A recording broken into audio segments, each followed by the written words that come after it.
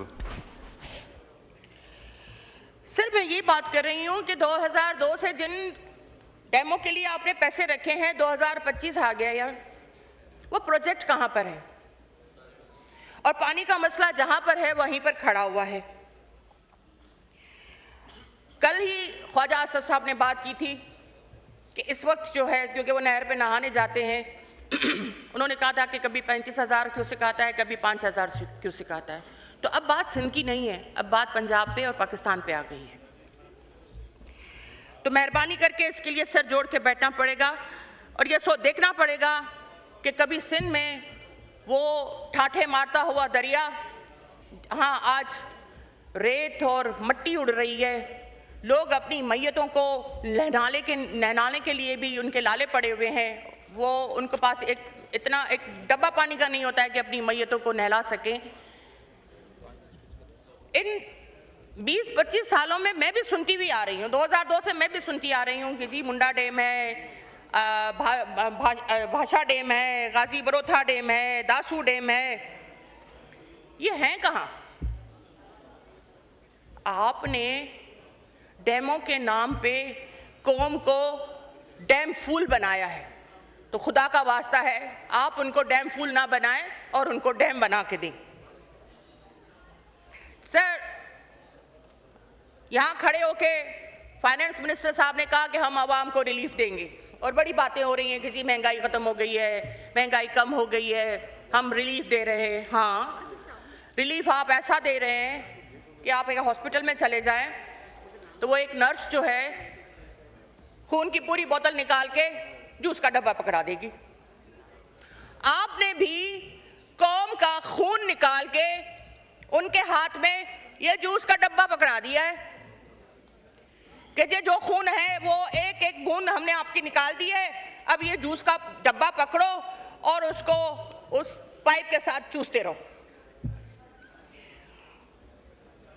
Relief की बात जहां तक होती है, सर 800 सीसी गाड़ी, क्या गरीब का, मिडिल क्लास तबके का इतना भी हक नहीं है कि वो 800 सीसी गाड़ी ले सके, अपने बच्चों को आराम से स्कूल छोड़कर आए, ऑफिस चला जाए, बीवी को लेके शाम को कहीं शॉपिंग पे चला जाए? 18% जो है वो आपने टैक्स लगा दिया है। क्या कसूर है इस कौम का? क्या कसूर है हमारा कि आपने सोलर पे 18% टैक्स लगा दिया और कल बात की है कि जी हमने 8% खत्म करके हम 10% लेंगे। क्यों भाई? लास्ट ईयर जब बजट पेश हुआ था तब उस वक्त बात चली थी कि जी ये हवा पे भी और धूप पे भी टैक्स लगाएंगे और आपने वो कर दिखाया है। हवा और जो धूप है वो तो कुदरत की तरफ से दिया हुआ तोहफा है। ये सोलर पे आप टैक्स नहीं लगा रहे हैं 10%, ये आप हवा और धूप पे टैक्स लगा रहे हैं। क्या गरीब का इतना भी हक नहीं है कि वो एक प्लेट लेके, एक पंखा और एक बल्ब जला के अपने कमरे में सुकून से बैठे? इस 53-48 जो गर्मी चल रही है। सर पेंशन की बात करूं, पेंशन पे आप कहते हैं कि जी बेवा, एक तो उसका घर उजड़ जाए, दूसरा 10 साल के बाद आप उसकी पेंशन बंद कर रहे हो। 10 साल के बाद क्या वो प्याला लेके भीख मांगने के लिए रोड पे बैठेगी? तो मेरी गुजारिश है गवर्नमेंट से कि खुदा का वास्ता है अपने ही लोगों पे इतना जुल्म ना करें। क्यों गरीब को पीसने के चक्कर में पड़े हुए हैं? सर स्टेट बैंक ने बैंकों को रेगुलेटर के अहकाम जारी किए हैं कि जी 30 लाख के अलावा आप किसी को कर्जा नहीं दे सकते। वो 30 लाख का जो कर्जा है वो आप या गाड़ी ले ले या घर ले ले, घर बना ले। चेयरमैन साहब मैं आपसे पूछती हूँ, आप कसम खा के मुझे बताएं कि वो कौन सा पाकिस्तान है जहां पे 30 लाख में गाड़ी मिलती हो या 30 लाख में आपका घर बनता हो? आपने प्राइवेट बैंकों को सफेद हाथी की तरह खुला छोड़ दिया है कि जी वो आपके आके अकाउंट चेक करें। पहले एफबीआर, सीबीआर और टैक्स रिटर्न आपके सारे अकाउंट चेक करते थे। जब एक सरकारी आदमी, या आप हो या मैं हूं या वो जो सरकारी आदमी यहाँ बैठा हुआ है, वो सारे टैक्स रिटर्न भरते हैं और उनका सब कुछ जो है वो गवर्नमेंट के पास होता है। तो ये किस कानून के तहत आपने प्राइवेट बैंकों को इख्तियार दिया है कि वो आके आपसे पूछे कि आपके पास कितना अकाउंट है, आपको कितनी, आपकी मौरूसी आपकी जो मिल्कियत है वो कितनी है, आपके बच्चे कहाँ पढ़ते हैं। जब गवर्नमेंट को सब पता है तो आपने प्राइवेट बैंकों को अपनी चोटी हाथ में क्यों दे दी है कि वो आके आपके पर्सनल अकाउंट्स में इंटरफेयर करें, जबकि हम सारे टैक्स रिटर्न्स भरते हैं, देते हैं 30 लाख रुपए और पूछगछ करते हैं पूरे खानदान की। जनाबे वाला, मैं यहाँ पे एक बहुत ही अहम नुक्ता उठाना चाहूँगी कि शहीद मोहतरमा बेनज़ीर भुट्टो साहिबा ने, उनकी एक किताब है और वो इस बात की गवाह है जिसमें उन्होंने ये कहा है कि तरक्की इसमें नहीं है कि आप 4G और 3G लेकर आए, तरक्की उसमें है कि आप खेतों में कपास चुनती हुई औरत के पैर में जूती दें। हमने इनकम सपोर्ट प्रोग्राम दिया, बेनज़ीर इनकम सपोर्ट प्रोग्राम दिया, उसमें मोहतरमा शहीद बेनज़ीर भुट्टो साहबा का भी विजन है, मौजूदा सदर जनाब काबिल एहतराम जनाब आसिफ अली जरदारी साहब का भी विजन है। हमने औरत को मजबूत करने के लिए ये प्रोग्राम दिया था। मोहतरमा बेनज़ीर भुट्टो साहबा ने जो बात की थी वो एक कपास चुनती हुई औरत, काम करती हुई औरत और अपना रिस्क हलाल कमाती हुई औरत की बात की है, ना कि भीख मांगती हुई औरत की बात की है। आपने 15 साल गुजरने के बावजूद आपने उस औरत को जो काम करती है, बजाय उसके कि आप उसको आलमी मंडी में या मंडी तक उसकी रसाई करें, आप कहते हैं कि नहीं जी ये 10,000 रुपये पकड़ो और घर जाओ। हमें इसमें चेंजिंग लानी पड़ेगी। जिस वक्त ये हमारा प्रोग्राम शुरू हुआ था उस वक्त ये स्कीम जो थी उसमें वसीला हक स्कीम थी, वसीला तालीम स्कीम थी, वसीला रोजगार स्कीम थी। मुझे बेनज़ीर इनकम सपोर्ट प्रोग्राम की औरत जो है वो रोजगार वाली चाहिए, वो हुनरमंद चाहिए, बजाय इसके कि आप उसके लिए हुनरमंदी के लिए कोई कॉलोनियाँ बनाएं, कोई दुकान बनाएं, क्योंकि हिंदुस्तान में तो यही है, लेकिन यहाँ आप सिर्फ 1000 रुपया पकड़ा देते हैं। हमें भीख मांगती हुई औरत नहीं चाहिए, हमें रोजगार वाली औरत चाहिए जो अपना रोजगार खुद बनाए। आप बैठे पीपुल्स पार्टी के साथ, क्योंकि ये पीपुल्स पार्टी का प्रोजेक्ट है, ये विजन पीपुल्स पार्टी की क़यादत का है, ये शहीद मोहतरमा बेनज़ीर भुट्टो साहबा का विजन है, ये आसिफ अली जरदारी साहब का विजन है। आप क्यों नहीं उनके साथ बैठते, उनसे पूछें कि जी इसमें क्या करना चाहिए। अच्छी बात है अगर आपने अभी बेनज़ीर इनकम सपोर्ट प्रोग्राम में पैसे रखे, अच्छी बात है। इस प्रोग्राम को बहुत कोशिश की गई ख़त्म करने की, और हमें डर है कि खुदा न खासा आगे चल के ये बैनुल-अक़वामी तौर पे जो है इसकी जो पजीराई हुई थी, क्योंकि जिस वक्त ये प्रोग्राम शुरू हुआ था उस वक्त की ज़रूरत थी कि उस औरत के हाथ में पैसा रखा जाए ताकि वो अपने बच्चे को दूध पिला सके, लेकिन अब उसमें तब्दीली की ज़रूरत है और हमें डर है कि कहीं आप इस प्रोग्राम को ख़त्म ना करें, तो इसलिए इसमें तब्दीली लानी पड़ेगी और औरत को मजबूत करना पड़ेगा। और जो इनफॉर्मल इकानमी है उसमें 80% औरत का हक है, उसको हमें फॉर्मलाइज करना पड़ेगा। जनाबे वाला, मैं पोलियो पे बात करना चाहती हूँ।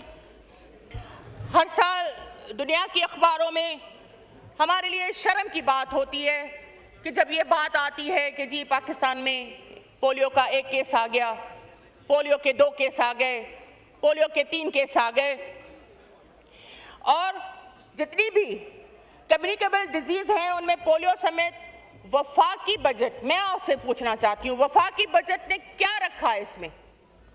जीरो। इसलिए कि हम सिर्फ डोनर्स के मरोने मिन्नत है। डोनर्स देंगे, कभी बिल गेट देगा, कभी अमेलिडा देगा, बस डोनर्स चलाएंगे।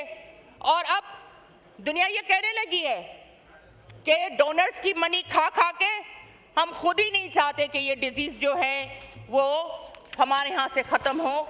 हमें ये धब्बा धोना पड़ेगा, हमें ये इस इल्ज़ाम से दस्तबरदार होना पड़ेगा।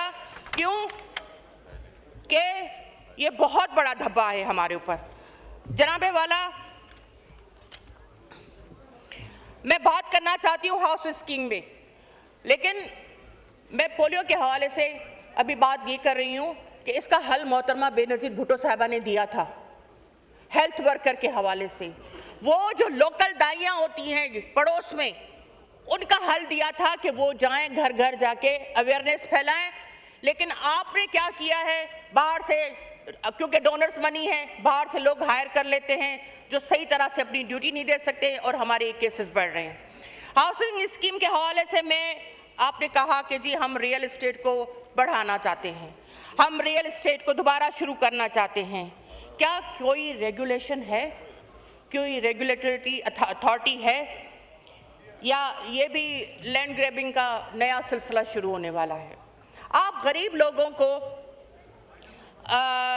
ख्वाब दिखा के उनके अरमानों से खेलते हैं, उन्हें अपने घर का ख्वाब बेचते हैं, लेकिन 15-15 साल उनको रुलने के लिए छोड़ देते हैं। जुमानी साहब वाइंड अप करें प्लीज। वेबसाइट पर पाकिस्तान फाउंडेशन के 9 प्रोजेक्ट जो हैं वो रुल रहे हैं।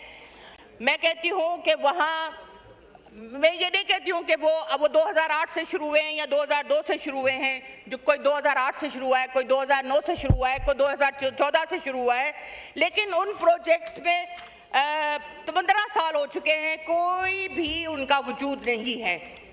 तो मैं ये नहीं कहती कि आप उनको नैब के हवाले करें, मैं सिर्फ ये कहती हूँ कि इस हाउस की जो हाउसिंग स्टैंडिंग कमेटी है उसकी सब कमेटी बनाया जाए और इसका रोज़ाना की बुनियाद पे जो है, रोज़ाना की बुनियाद पे मीटिंग होनी चाहिए और उसका फैसला ये हाउस करे।